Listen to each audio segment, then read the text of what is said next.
For those at the end of life, expressing a last wish is often far removed from their minds. However, it has become a common practice for hospice workers to help families focus on these requests, both for encouragement and as a healthy part of the grief process.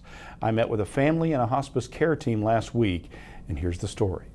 End-of-life care provides comfort for those who are at or near death, while also providing relief for loved ones who care for them. Hospice care patient Richard Pizar and his wife Linda have graciously allowed me into their home today to talk to them about their last wish and to talk to their hospice care team about the importance of trying to grant someone's final wish.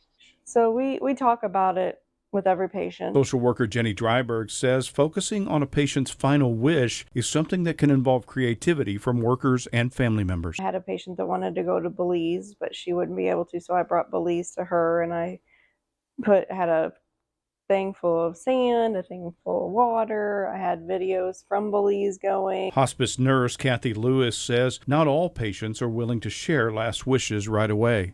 I typically don't do that during an admission. The admission process takes several hours. Once I get to know them and they feel comfortable with me and I feel comfortable with them, that's when they'll disclose things like that because it's very personal. Another patient of mine wanted a mani and a pedicure.